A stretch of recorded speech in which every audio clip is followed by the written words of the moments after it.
This is my first real interview with anybody, and I'm with John Steele. Now, I met John a few months ago in the local Aldi, and he told me about something that had happened to him. Told me to keep it quiet and under my hat, as I did do.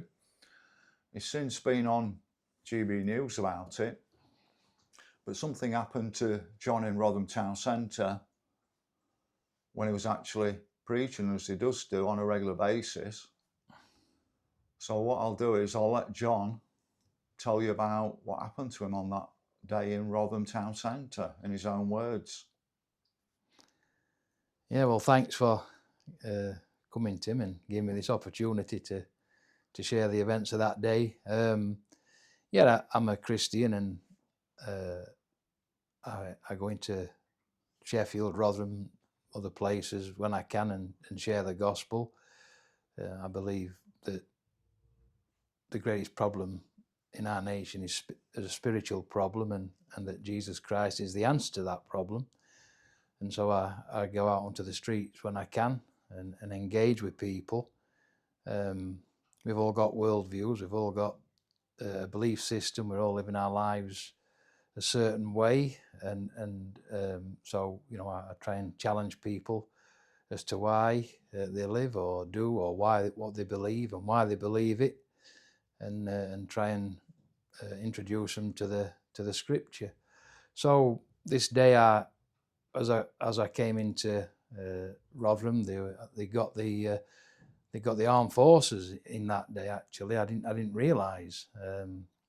So there were quite a lot of activity, and I engaged with one or two people, had a little conversations. But as I came into town, there was a market stall that was there promoting some charity or organisation that was working with, it said, ethnic minorities against domestic abuse, which I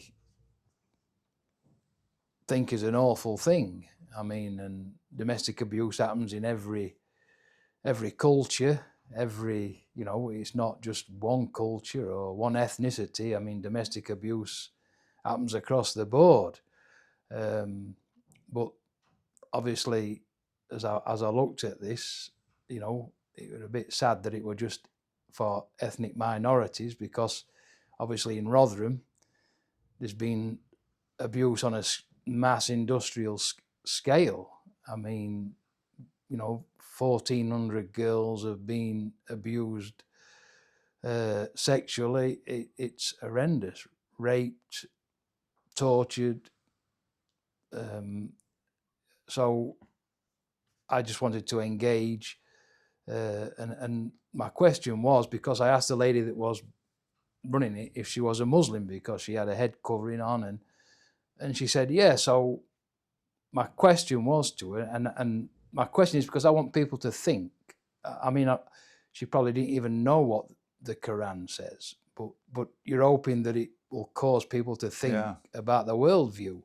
So I said to her, how do you reconcile today what you're doing? I said, of course, I agree that abuse is terrible, but in the Quran, Surah 4:34 says that a man can scourge his wife, he can beat his wife if she's not obedient, if she's not basically doing as she's supposed to do. The conversation didn't last long, it was only 30 seconds. I mean, I could, you get that sense that it's not really going to go anywhere. Yeah.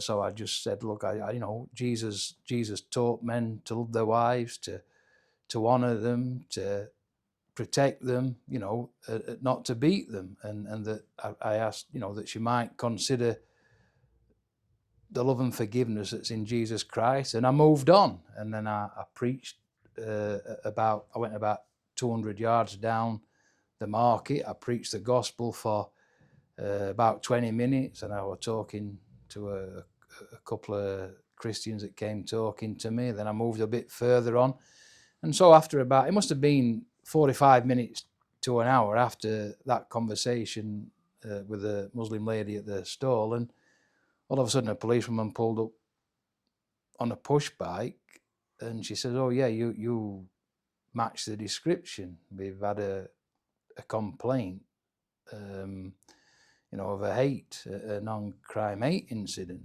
And, and I was like, kind of, at first wondering, what you're on about. But then I kind of thought, well, there's only one thing I could think it could be. So anyway, it progressed because I said, well, I haven't done anything wrong. I've only asked a question. I've only asked somebody, a question about the belief. I'm out on streets. I want people to come and question me. I want people to challenge me, because I think if you believe you've got the truth, you shouldn't be fearful of being challenged. You should welcome it because you want to defend and further the truth. So this policewoman obviously weren't getting the response out of me that she wanted. So she said, I'm going to call a couple of my colleagues. Will you wait here? Looking back, maybe she knew she couldn't stop me moving on, but she asked me to wait, which I did. And then a couple more arrived, and then it kind of went on from there. They Was she a PCSO, John?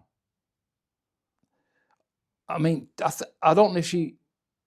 I mean, the two that came were full police. Yeah. She. I mean, I don't know whether she one of these. Are they like? They're not full officers, are they? No, PCSOs, which are just, they've got no powers of arrest. Yeah, that's why. Well, you've got the same power of arrest as them, which is a citizen's arrest. But they can only ask you to stay. You quite within your rights if it's a PCSO just to walk on. As far as I know, you are anyway. Yeah.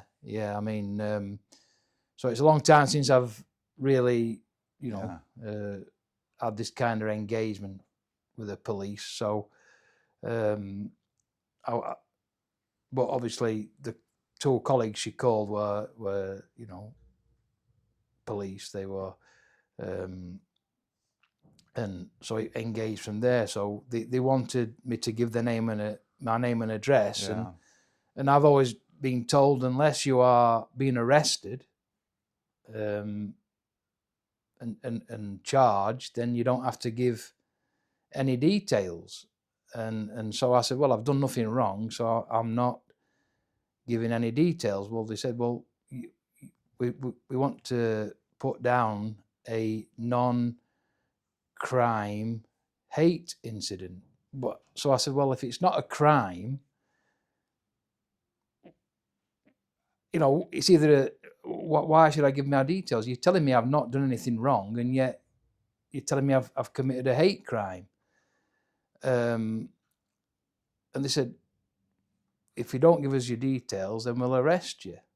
So it kind of progressed like this for about 15 minutes, and they kept saying, well, we hope that you'll see sense, and you'll just give us your address and name and address, which I refused. So they said, well, we're going to arrest you, and which they did. They arrested me and took me to the police station on Shepcourt Lane at Darnall. So that actually took you to the cells then? Yeah. That's where the cells are, Yeah, they took me there. I'm going to say they weren't heavy-handed or anything. They didn't handcuff me or anything, but they took me there, and they took me DNA, they took me fingerprints, they took me picture, and then they put me.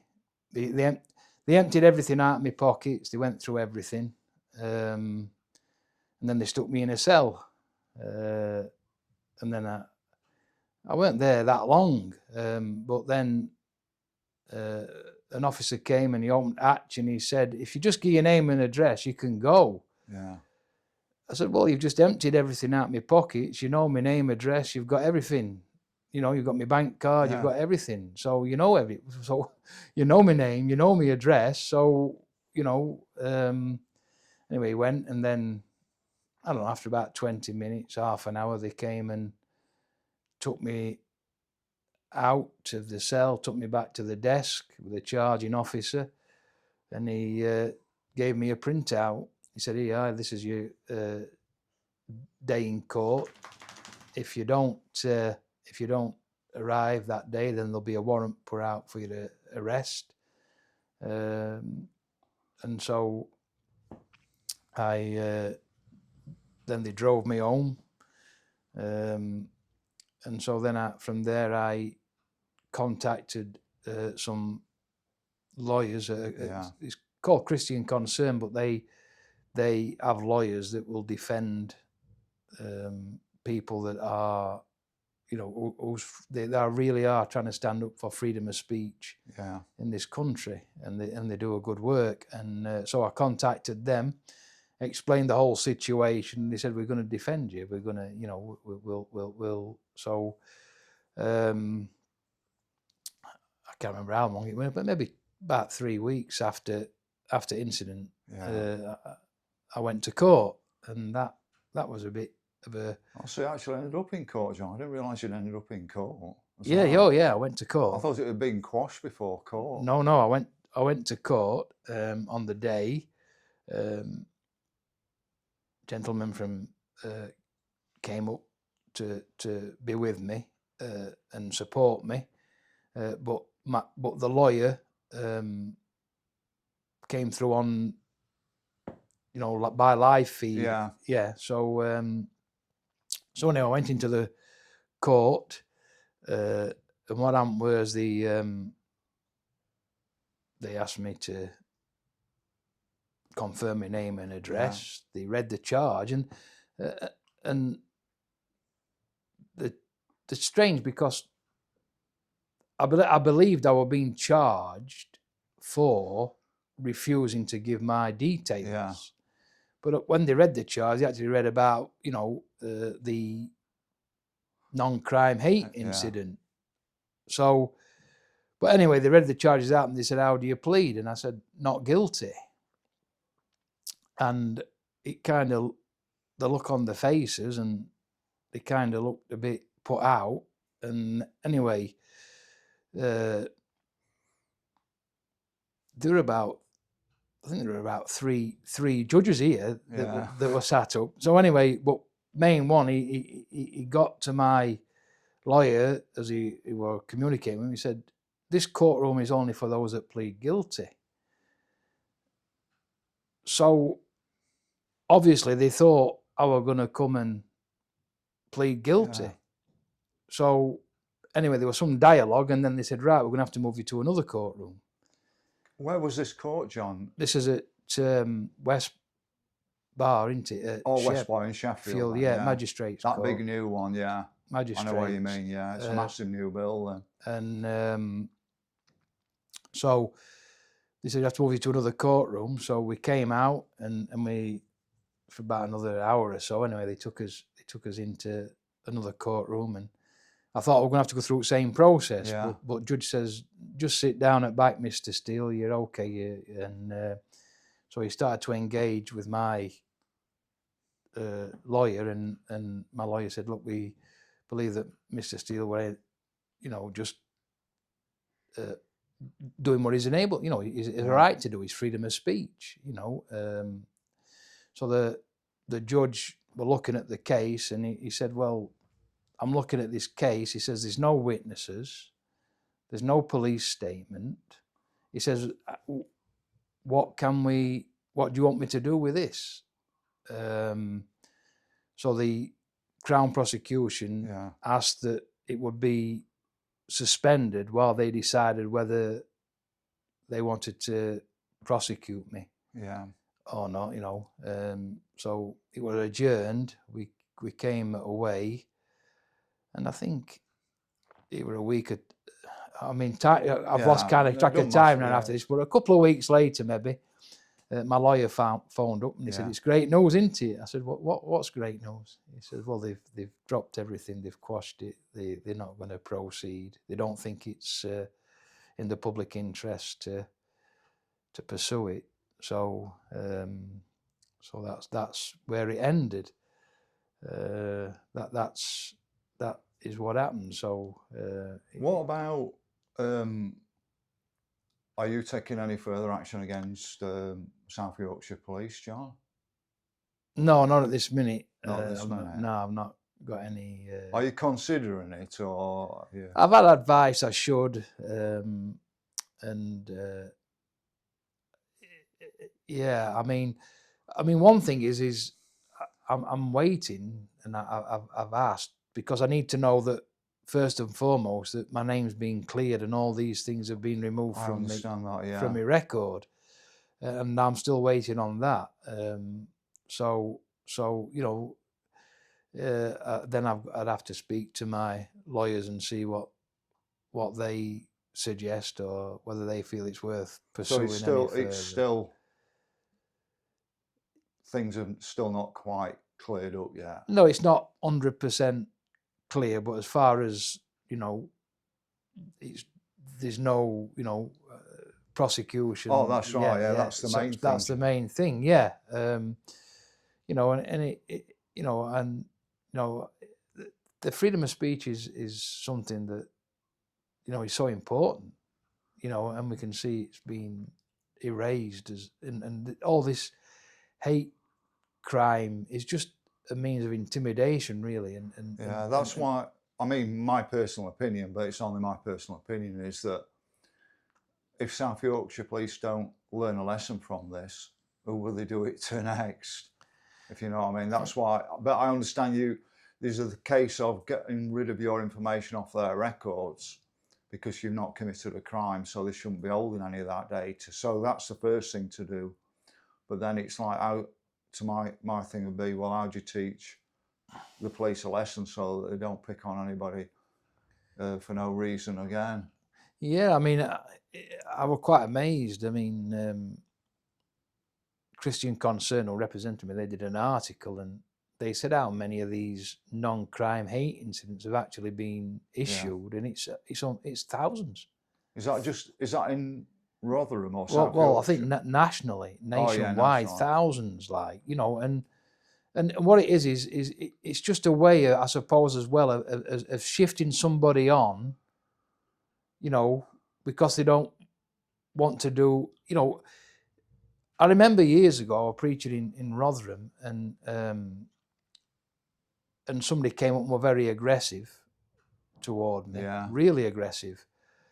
And a mounted police officer came, and he came up to this guy, shoved the horse's nose on him, and moved him on, told him to clear off, and then he sat there on horse while I preached and made sure that I had my rights upheld. You know what I'm trying to say? Yeah, I understand that. Now it's kind of, they don't want the work. They just want it quiet, everybody moving on. I think they're also seeing, I mean, we're not getting into it too much, but I think they're also seeing the current situation with what's recently happened that we won't mention, but it's headlines at the moment. Well, they just want to try and calm things down, but then that's taking away free speech. Yeah, well, it's suppression, and that's the thing, innit? It's not, it's fear mongering, it's suppression, it's beating people down, it's telling them that what they feel, what they see, what they're experiencing ain't real. Yeah. They're trying to change your reality. Yeah. And it's evil. Yeah. I mean, they're evil days that we're living in. This is an evil time. Yeah, that's brilliant, that, John. So what I'll do is I'll keep space with you in future, or touch space with you in future, and find out what happens about removing your information from police records, and whether you decide to take any further action in the future through your Christian lawyers. Yeah.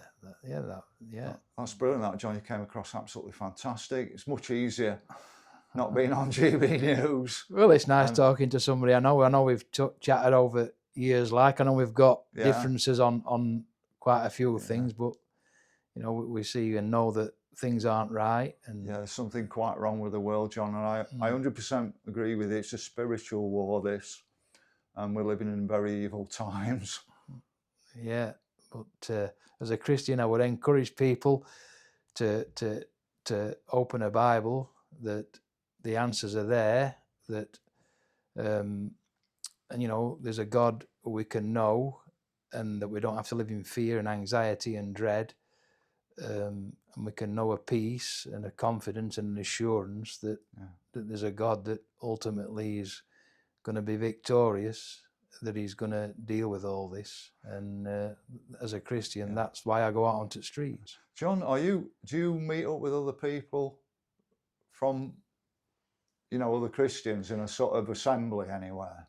I don't mean in a church, but in an assembly. Well, yeah, we meet in houses and meet up with other Christians, you know, because I mean, I know I could go down a whole nother thing, but I just wanted to wrap it up, kind of thing. I mean, you can edit it a bit, can't you? But I mean, I do believe that the church has failed the nation. Yeah. We've just seen the new appointment. Yeah, I know. I've seen that of the one. Church of England. I mean, they're political appointments; they're not spiritual appointments. She's been signed off by the King and the PM as well. Yeah, so it's, you know, and the church. Jesus said that the church is the light. It should be the one that is for truth, for righteousness. It should be pointing out evil and wickedness. It should be looking to lift up the poor, the needy, the destitute. I mean, this is what the church should be doing, and it isn't doing it. It's calling good evil, and it's calling evil good. Yeah. But that's the church as the state. Yeah. But that don't mean it's the church of God. The true church that Jesus Christ died for, you know, is an organism. It's people that have truly put their trust and faith in Christ. It's not an organization. Yeah. So the standard is Jesus Christ. It's not the Church of England, and that's what I would encourage people, because yes, the church is. So you meet up informally with other people in their houses, and things like that, or other places, and online and things. So it'd have been lovely to have actually done this down at Roach Abbey, John, but you know the weather's not right. Not right. For it. No. But that's all of that, John. Thanks ever so much for your time. Oh, thank you, Tim. Thanks for Brilliant. Cheers, the opportunity. Thank you, Tim.